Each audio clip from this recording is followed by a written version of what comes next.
Hello, everybody. Welcome. I'm Brian Jones, and this is Joy in Real Time. Nice to be back with you all today. So, hope you're doing well. Today, the topic is something we had a conversation about over the weekend at our group meditation. We have a new meditation center here in Cleveland. It's a beautiful place. It's in a school, and it's just an ideal location for us. So, we had a lively discussion this past yesterday morning, about unity and harmony. So that's what I'm going to talk about today. I'm going to talk about unity and harmony, the music of the soul, the music of the soul. So before I get into that, I'm going to leave a little bit of time for people to log on. I know some people are signing in right now, so let me check in with you and see who's here. If you'd like to, please put your name and where you're joining in from in the chat. And you can do that on either YouTube or you can do that on Facebook. And then it shows up here on my screen. And I get to know who's here and where you're at. All right. So we have Kieran from Bangkok. Wow, from Bangkok, Thailand. Fantastic. Wow. Thank you for joining. Appreciate that. That's great. And more people, I see the numbers are going up. So please go ahead and put your name and location in the chat. That would be great.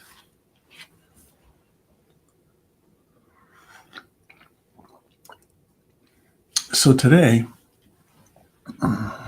this topic about harmony and about music is something that's really always been part of me and relevant for me because I've been a musician since I was 14. Well, probably it's been in my blood since I was born, but I started playing guitar when I was 14 years old. And there's my guitar back there. There it is over there. You can see it back there. I still play on occasion, but I used to play professionally for a long time. Had bands back in the 70s and the 80s. And then I was also alongside of that, I became a recording engineer and I produced other artists in the studio. I had my own recording studio for a while. I still do right here in my home.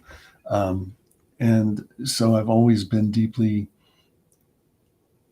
enmeshed in sound and particularly the real details of audio. Okay. From a perspective of being an audio engineer, you really are analyzing and studying, observing, listening to sound, its frequencies, and how to work with those in a recording environment where it's very important that you're trying to, it's called, there's a term for it actually, after the recording is done in the studio, and you have your final, what we call the final mix of your song, then you go to the next process, and the next process is actually called mastering. It's the mastering process. How appropriate that it's called the mastering process. But usually a mastering engineer is someone who's very, very specialized in doing this finalization of the mix, finalization of that last, of the song before it goes out into the public or on social media or, whatever platform it's going out on. So mastering is very, very important. So I'm not per se a mastering engineer, though I've done it a little bit, but it's always interested me. So anyway, I've always related sound to spirituality, and that's what I'm going to talk about today.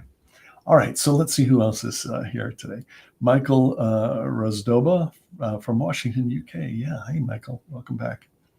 Janie from Quora Group. Hey, Janie, welcome. Yashila from South Africa. Wonderful. Oh, Yashila, great. I was just with several people from South Africa in Kanha. My good friend Ricky Pillay, who you might know.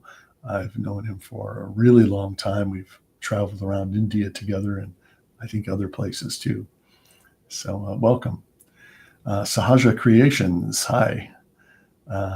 Great, glad you're joining in. And we have Nurupama Christian, welcome. So I don't know if any of you, are any of you musicians out there today? If you're also a musician, why don't you let me know that and say, yeah, I'm a musician, or whatever you want to say. And also put in, what instrument do you play? And look, let's please include voice as being a musician. Voice is probably the most natural musical instrument that we have. So please include that in your message today. All right, now moving on to this topic: unity and harmony, music of the soul. Okay, now Adaji had given a talk about this idea of unity and harmony, and we watched this talk yesterday, and it was really great talk. And then we had some conversation. So being a musician, my thoughts take me down this road of frequencies and vibration and all of this. So many years ago, I think it must have been back in 2014, if I'm not mistaken, maybe 2014, my wife and I were in India, and both of us had a chance to talk with Daji, who we've known for a really long time. And he had mentioned that transmission is actually sound. He was saying that transmission is actually sound. Okay. Now, what does that mean? Because we experience the transmission, we feel transmission, but we don't hear it. Now, it doesn't mean that we can't have auditory experiences, because I've had hundreds of auditory experiences where I'm feeling almost like, and it's always pretty much the same, I'm hearing this deep, deep, deep vibration, incredibly deep and incredibly powerful, and it always emanates from the back of the head. And it's just like the cosmic engine, this like this, and very, very powerful. So from that context, I would say, okay, was I hearing transmission? Well, I don't know. I mean, maybe hearing an aspect of it, or the effect. I was hearing maybe the effect of the transmission reflecting at a certain point. I think that's the best way to say this. Okay, now if we think about it, when do we hear sound? Well, we hear sound with our ears, and the reason we hear sound is because something has happened, okay? Vibration, whether it's from a speaker or whether it's from someone's voice, has created a movement in the air. And that frequency, that movement in the air, it travels on the air. It travels on the air and then reaches our ears. And our ears, our eardrum vibrates based on the frequency that it's receiving from the air. And then, of course, our brain translates that into what we know as sound, what we know as language. So the environment evokes, living in this world, having sensory apparatus, it evokes being able to hear through and we have to have the medium of air. Now, here's an interesting thing. So in space, there's no air. So are we hearing sounds? Will we be able to talk in space? The answer is no. We don't have sound in space. Now, that's a little debatable because science has discovered that there are some sounds from massive collisions of galaxies and things like that. But we're really just interpreting those things as sound because those are actually vibration. when you have something that's creating a wave, uh, if that wave is just if it's so big that we can't hear it, the wave is still there, but our ears are not able to perceive that wave. Okay, so we would call that more of a vibration. We could feel that vibration, but we may not be able to hear it as frequencies. And I'm sorry, I'm going to be a little bit technical here, but just stay with me. So in this world, the ear, on a good day, here's a frequency spectrum, a frequency range. And the ideal range is from what's called 20 hertz or 20 cycles a second up to 20,000 cycles a second. And as we move up into those higher frequency numbers, that is a higher pitch as well.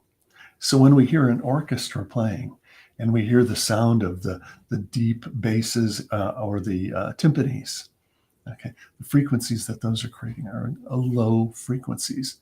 They're actually waves traveling through the air. Okay, they're bigger waves that travel through the air. And when we hear the high-pitched instruments like the piccolos and we hear the violins, those sounds are creating higher frequencies, which are like this. And high frequencies travel through the air very fast, and they're very directional. When we hear a high-pitched frequency, we can usually isolate where that's coming from. When we hear low-pitch frequencies, we can't really place those as well from our ability to perceive the direction of sound. Low frequencies are hard to place. Higher frequencies, we can say, oh yeah, it's coming from over here, that's coming from over here. Okay. So transmission as sound. Okay. Now, and also transmission as sound in relationship to harmony. Okay. Now, how do musicians play together their instruments? Well, we have to have a sort of a base to work from. Okay, and that base is the tuning that we've chosen for our instruments. So all of the instruments have to be tuned properly in order for us to play music together. So what is this in relationship to our spiritual practice? Well, okay, if we want to play together, if we want to work together, we have to tune our instruments properly. So we have a reference to work from. So when we meditate, what are we doing? And what is this transmission actually doing to us? It's sort of our reference. And the transmission, when we receive this sound of the silent sound of silence, it tunes us and we become all very settled. And we know this from experience that at the end of the meditations, we all feel the same thing. We all feel complete. We feel whole. We don't really have any questions. We're in a peaceful place. We're experiencing deep, profound silence. So the effect of transmission, if we think of it from the perspective of sound, it's tuning us. We're all vibrating from that same reference frequency. And when we're all working from that place, we inevitably are working from a place of harmony. All right, because we've reached this point, our mind has settled, and we're operating from the same reference point. Isn't it great?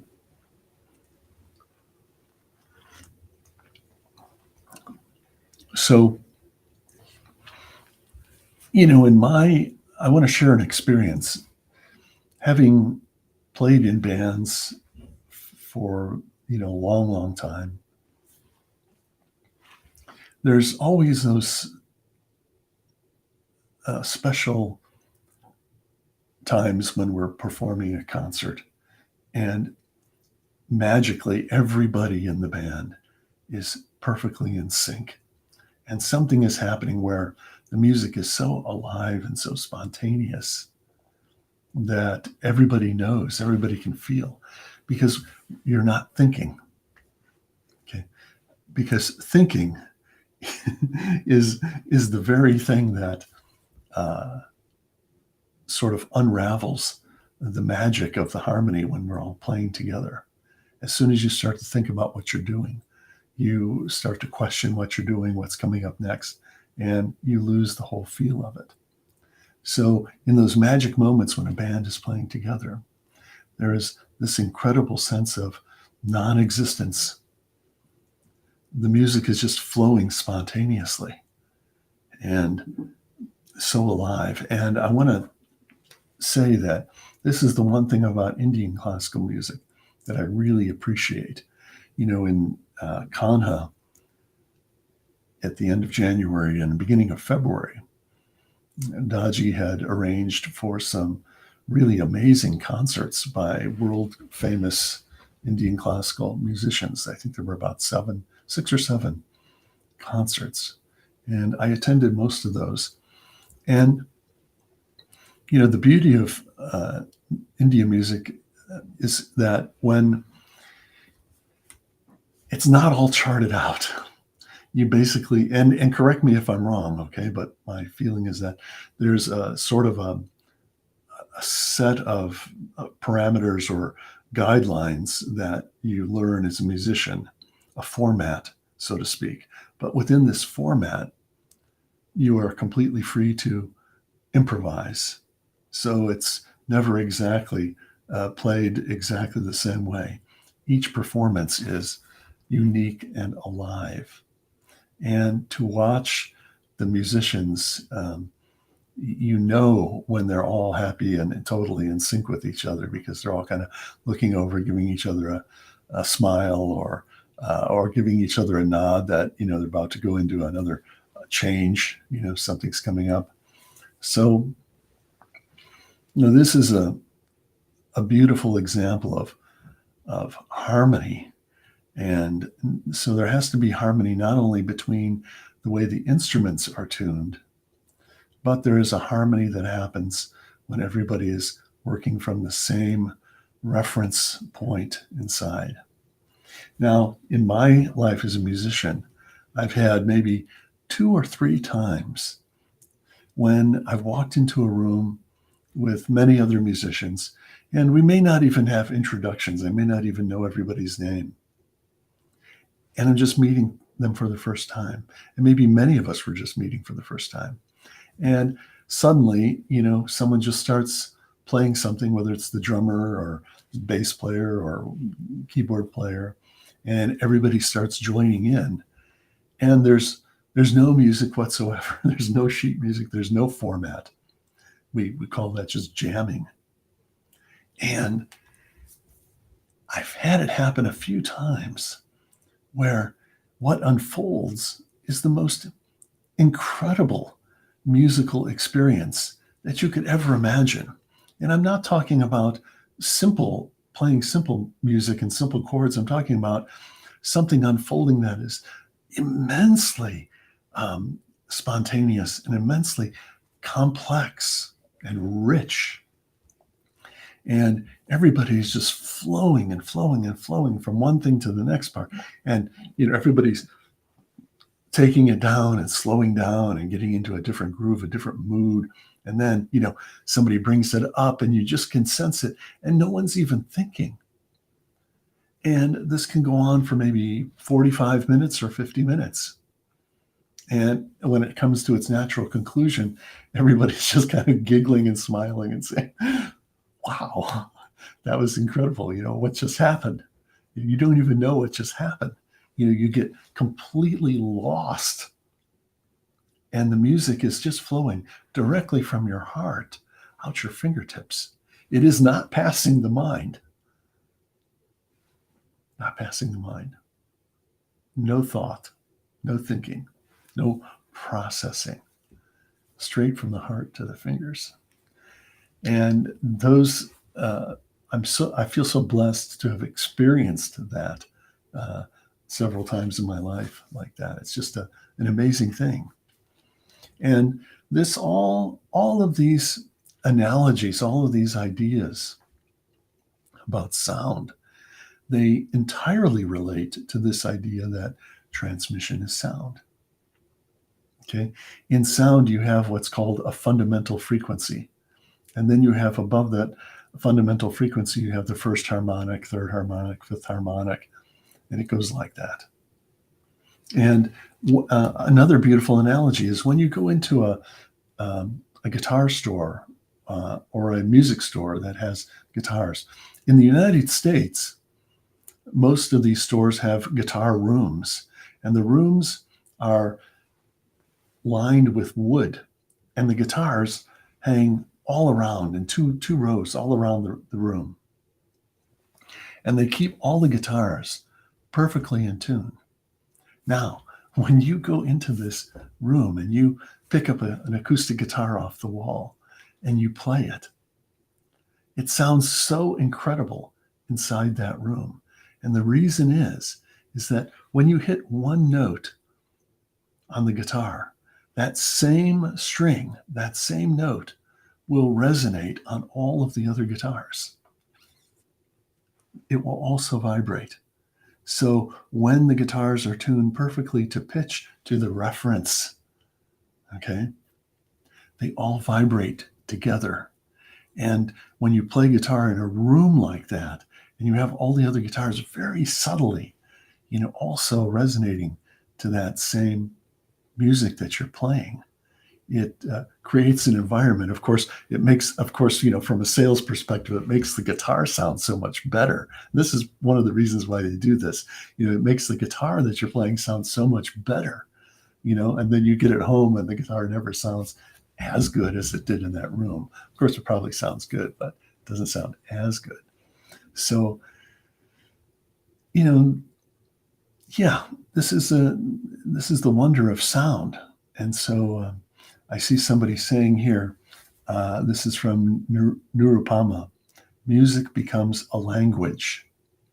And that is so true, that music is a language between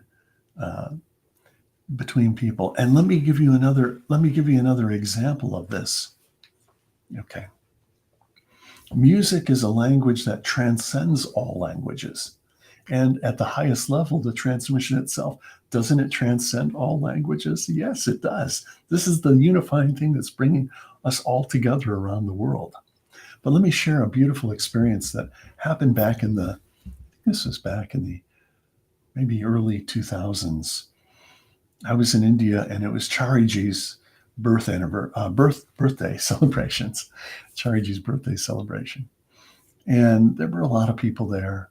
And the gathering was held very near to the Babaji Memorial Ashram there.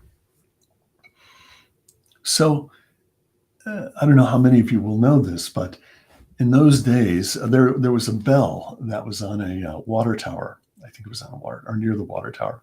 There was a bell, and they would ring the bell in the morning for 3 times, I think it was, for meditation. And then at night, it was expected that when you heard the bell, which rang at 10 o'clock, that everybody was supposed to retire and go to bed. That was like, lights out. All right, day is done. Everybody go to sleep. However, during this celebration, this Bandhara,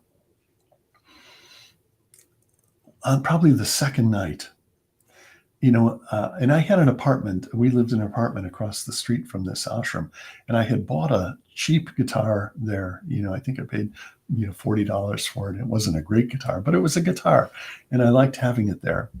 And I decided one night, I just feel like playing some music, and I just feel like we got to come together, with some music. So I took my guitar And I walked back into the ashram. This was about maybe 8:30 or so in the evening. It was just after dinner.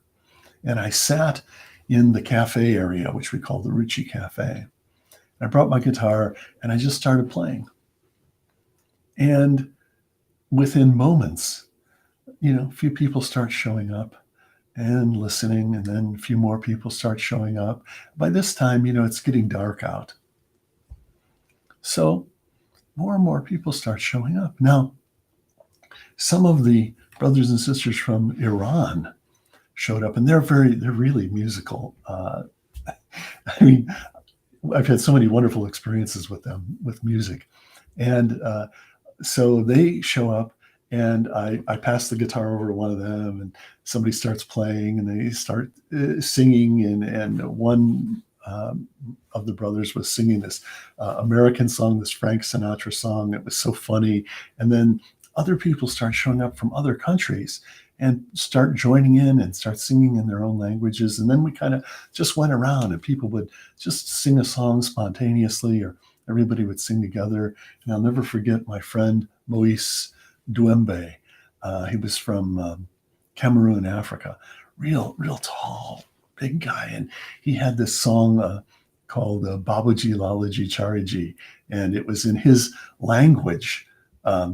I don't forget what the language was called, but every time he sang this song, everybody would join in and try and sing it in the language. And we went on and on and on. And before you know it, we had probably 200-300 people had all gathered around. And that night, I just felt that, and Chariji must have somehow known this, that there was so much harmony that was brought about by playing this music together. It was so much harmony that they never rang the bell at 10 o'clock. And we stayed up until about 11:30. And it was like this big it was like a real celebration of life, a celebration of joy and music. That was just amazing. And that wasn't it.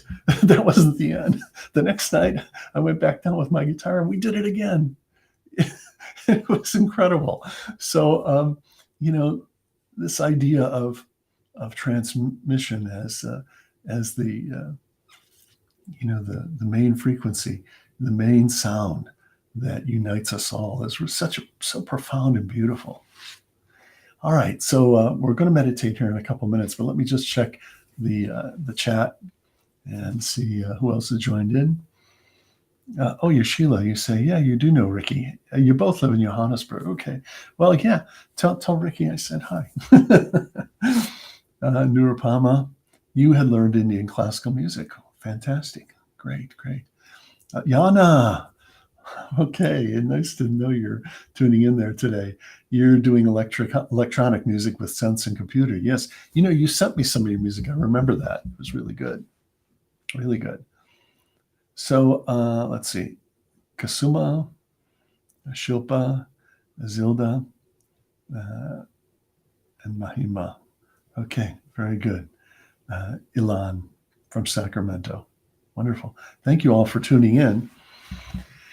And look, whether we're musicians or we're not musicians, everybody appreciates music.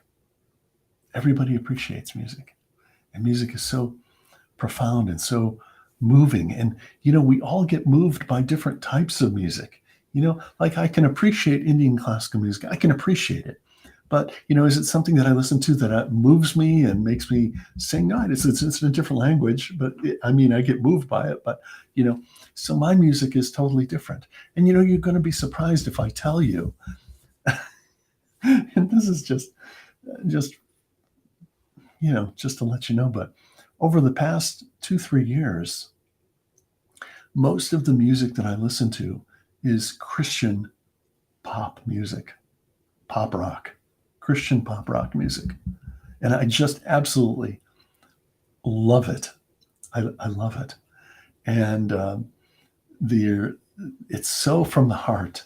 And the music is produced so well in the studio. They take such care with recording their music, and the messaging is always good. And the other interesting thing that to know about the Christian pop music is that for the most part, it's not, they're not singing about Jesus or anything like, I mean, sometimes yes, but the messaging behind it is so universal that anybody can relate to those lyrics.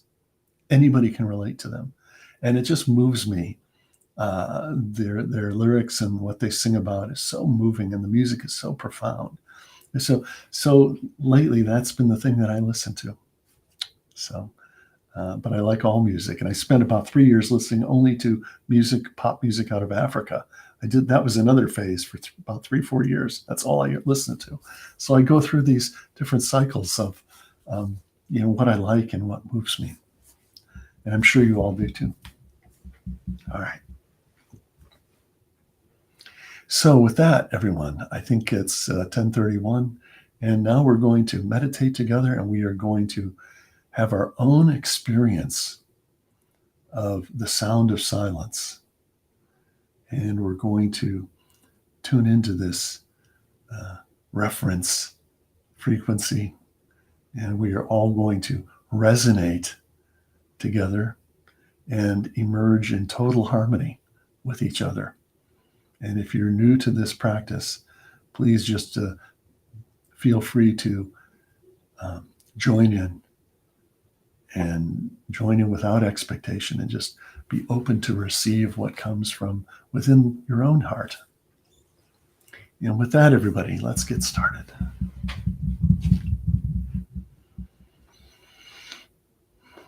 Let's close our eyes.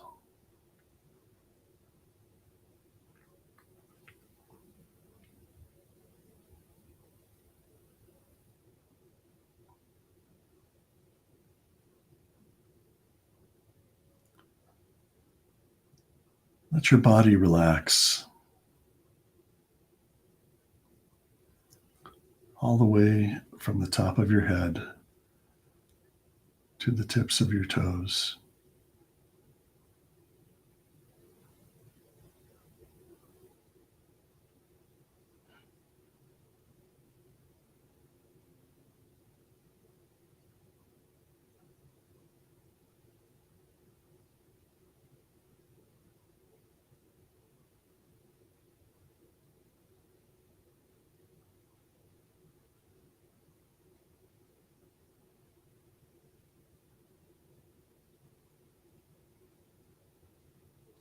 And let's take a slow, deep breath in and let it go.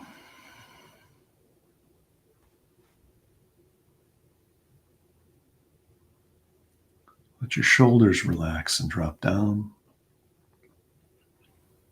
Relax your arms and your hands.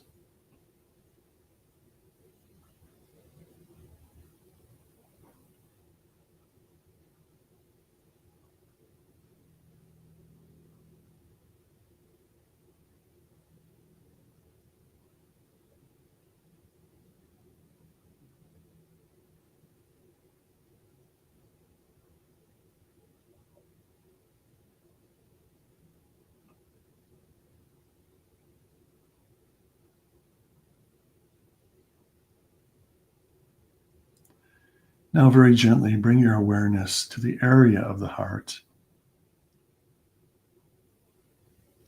Rest on the heart.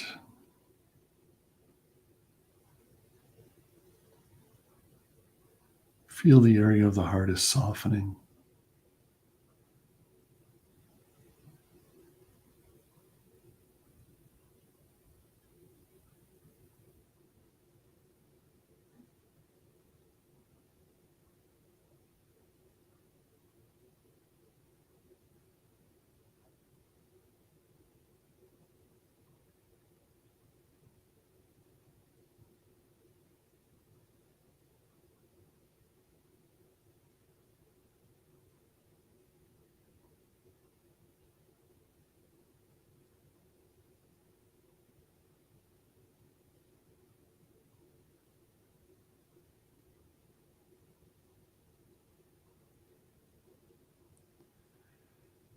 Let's rest on the source of light, the silent sound.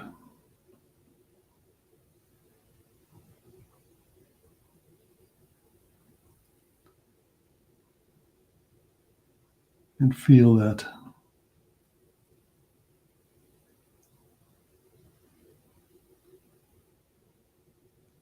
source is inviting you inward.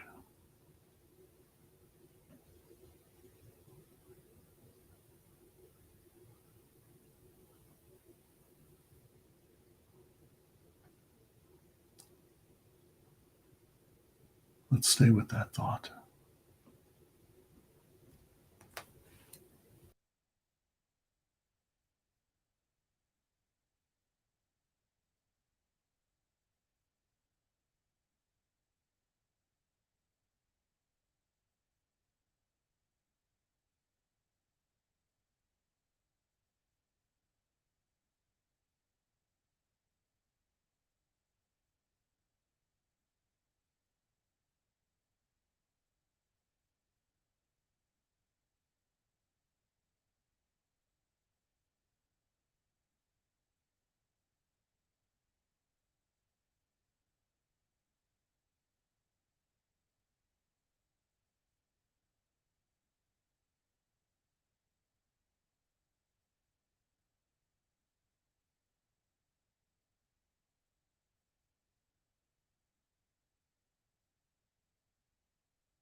That's all.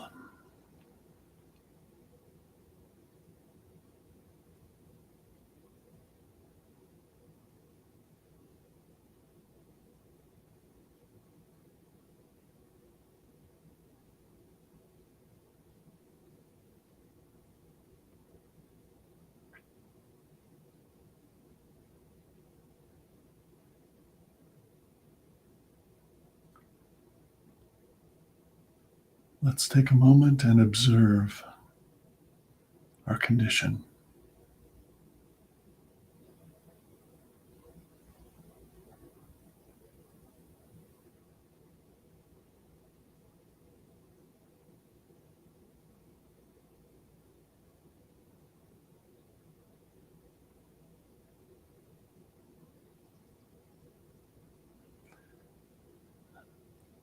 Do we feel aligned as one heart and one mind?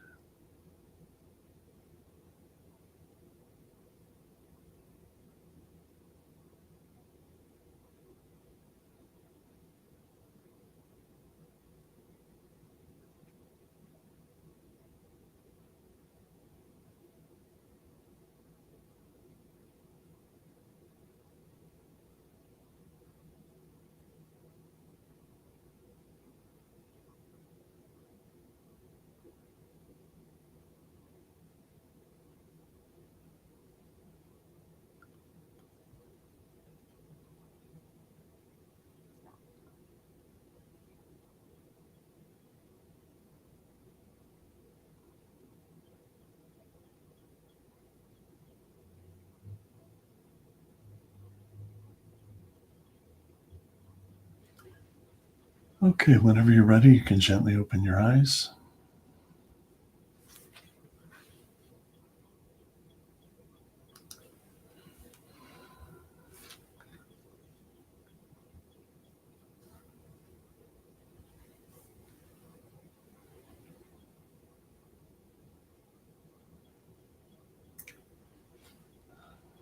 Okay,